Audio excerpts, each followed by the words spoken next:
But speaking of politics and such, of course, we're just a few weeks away from the municipal elections right across the province.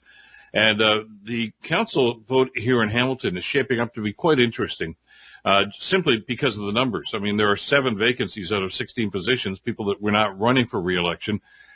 So it's going to be a different-looking council. And as to what that entails and what's that going to mean going forward, we'll talk about that with our next guest. John Best is the publisher of the Bay Observer, which follows, of course, politics in the Hamilton-Burlington area, right around the Bay. John, always a pleasure. Thanks for joining us today. My pleasure, Bill.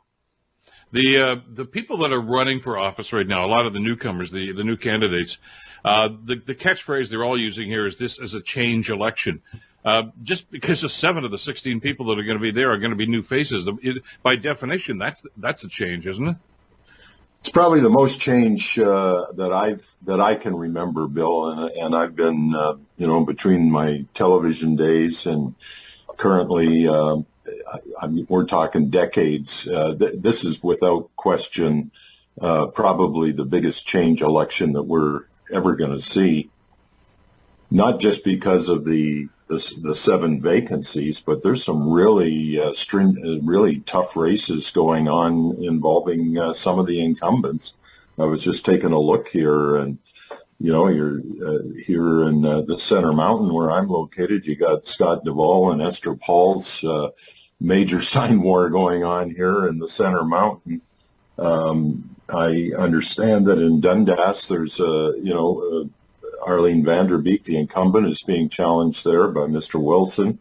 Ward 9 in Stony Creek Mountain, quite a race there involving Brad Clark, the incumbent.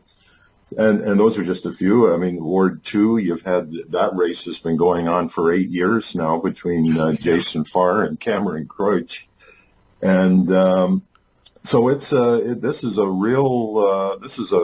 probably the most ideological election that I can remember as well. And that's an interesting point. And you and I talked about this, I think, a few weeks ago.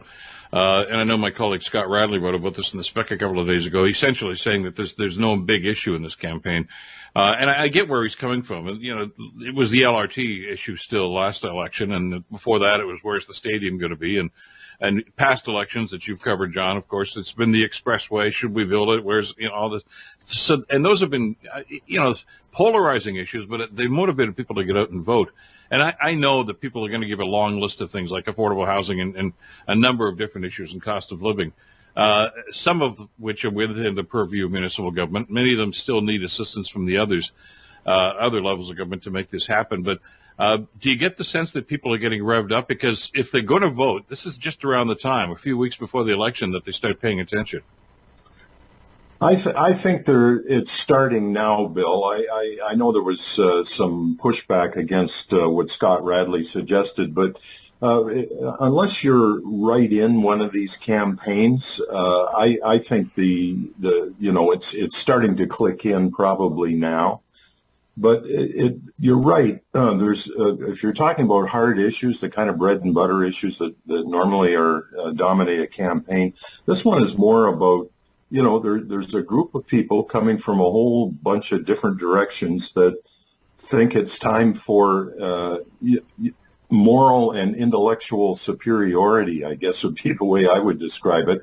There's a group of people that just think that incumbency is the problem. And, so we're not talking about, as you say, we're not talking about infrastructure, expressways. We're just talking about incumbency itself being somehow a drawback. And we'll see how that works out. I mean, there certainly are some interesting races. And the fact that 7 people chose not to run again, I think, is also a function of that. You look at the 7 people that opted not to run, I think almost all of them probably had a pretty good chance of re-election. So they're moving on, I think, because of social media has really poisoned the political well. And at some point, I think people just say, why am I doing this? And I think you saw a fair amount of that heading into this election. Well, let's talk about a couple of the other issues that seem to be driving that movement that you just described. And there's the other buzzwords, of course, we always hear about are transparency and accountability. And anybody who's running for public office at any level always throws those words out there and says, I'm going to maintain that. That's going to happen. And this is all around what some people consider to be two of the biggest controversies, of course, the Red Hill paving controversy, and that inquiry is ongoing. And of course, Sewagegate, where they were dumping, Right. billions of liters of sewage into there.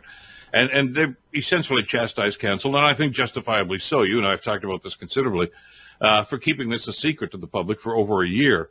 And they've pointed to this councillor and that councillor, many of whom are not running again. But they're sort of selective in their anger, because even their favorite councillors, and it's pretty obvious there's a few people there that have curried favor with a lot of this group, they seem to get a free pass. They voted to keep it quiet for a year too, but that's okay as far as they're concerned. So it's one of these things where there's a lot of stuff being directed here at incumbents, but it depends on who the incumbent is and whether or not this group or that group likes them a lot. That's right, and that's why I call it the most ideological election, because that's really what it comes down to. If you want to know what is the what is the ballot question, and oddly enough, the only person that has framed the ballot question so far is Bob Bratina. He's taken a lot of incoming on these tweets that he's putting out, where he talks about special interest groups, and it's pretty blunt language for a Canadian municipal election. But the truth is, he's the only person that's really calling this election for what it is. It's really an ideological war, and it's been brewing ever since the last election, at least. And Bratina's called it out, and he's taken some heat for it. But there you have it. This election is not about bread and butter issues. It's about ideology. What are you woke or whatever the expression is of the day, or are you not? So there's racial overtones here that are very disturbing. This is a nasty election, Bill. Well, yeah, and it's boiled over once in a while, but not so much as I would have thought. The insinuations here seem to be somewhat jaded a little bit about exactly what they're saying about which, because let's face it, over the last 4 years, John, I mean, there's been an anti-police sentiment, defund the police, take the budgets away, I mean, from some people on council, and a number of the people that are running as candidates in this election seem to be supportive of that. It might well take this city and this council in a very, very different direction than they've been going in for the last little while. And I know some people are going to say, well, what's wrong with that? I don't know, because the question I got yesterday, I was at a group yesterday, and we just kind of got getting into the election. And one guy asked me, he says, is this change for the sake of change, or is there a direction here these people want to go in? I said, well, you have to ask them. I mean, they're the ones that are running for office right now. But I'm not so sure. And I put a little water into the wine here of all the promises that are being made right now, because I reminded this individual, as I have others, whoever wins this mayor's race, you get one vote on council. We don't have a strong mayor system here. It may or may not happen, but right now you get one vote. So I'm going to do this. I'm going to spend this. Yeah, if you get 9 other votes, you might. But, good luck with that sometimes. Yeah, and I think the last mayor that, certainly to a degree, Fred Eisenberger was able to do that. I think prior to that, you'd be looking at Larry Gianni. He always managed a very narrow sort of coalition of 9 votes, and you need that. The other problem that I think all people will face, whether they're incumbent or whether they're new, is that there's a lot of things that are simply either not in control of a city council at all, or only very marginally in control of city councils. So, you look at, for instance, there's all this talk about let's cut the red tape and we get all these houses built. And that is being, not only expressed by Keenan Loomis, but even Doug Ford is putting structures in place that basically are going to override planning in municipalities. So that appears to be the solution, but the problem is that we don't have enough planners in Ontario. We got a shortage of nurses, we got a shortage in all these different professions, And also in the planning profession, communities are cannibalizing each other to get planners. They're offering all kinds of incentives to get them to come on board. Now, maybe the provincial attitude is that we'll just get rid of local planning and we'll start putting houses in people's driveways and tool sheds, and we'll put 40-story apartment buildings in the Durand neighborhood. Maybe that's going to happen, but there's a lot that a municipal council simply can't do. And if you're going in there with really ideology on your mind, when the public expects you to pick up the garbage, give us some police protection, make sure we got, the fire services and EMS are all working, try to keep these roads from, paving over our potholes and so on. That's pretty mundane stuff for somebody who views this as an intellectual exercise. You touched on something that nobody seems to want to talk about during this election. They want to talk about building bridges with the provincial government and the federal government. And again, that's something that you hear just about every election.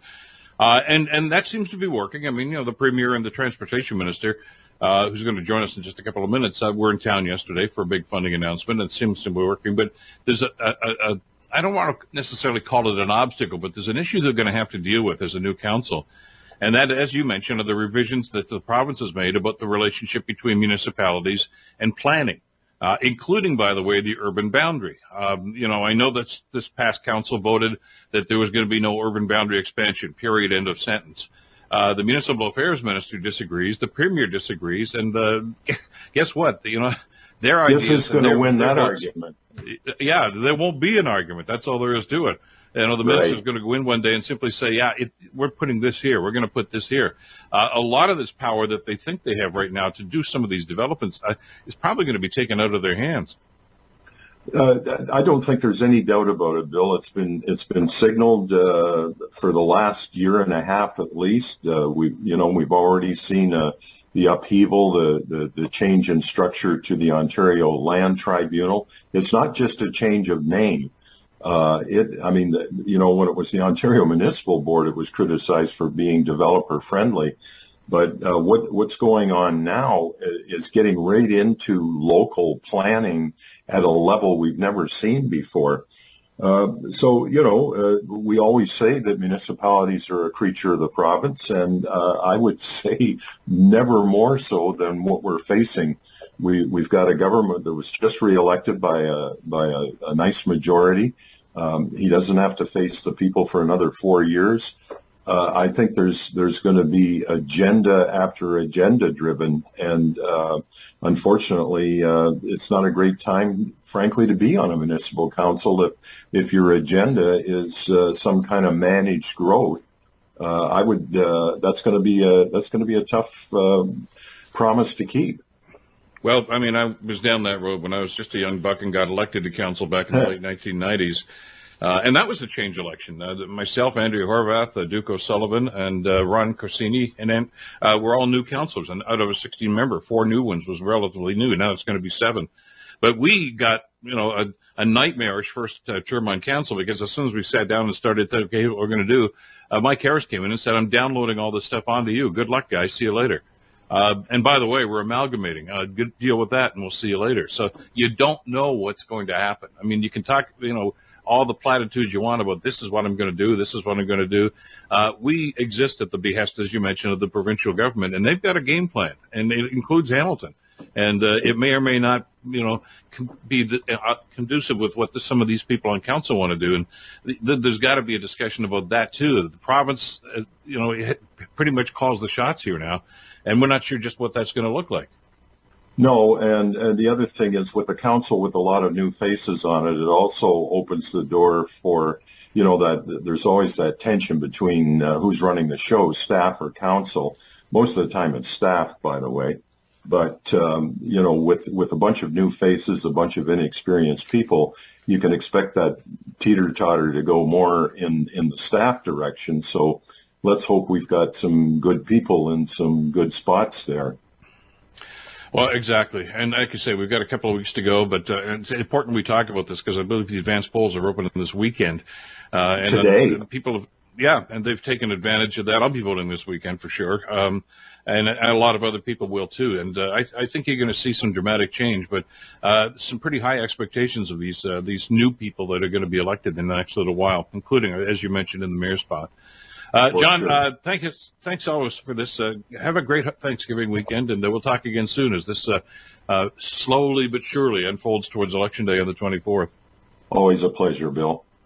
Take care. John Best, of course, publisher of the Bay Observer.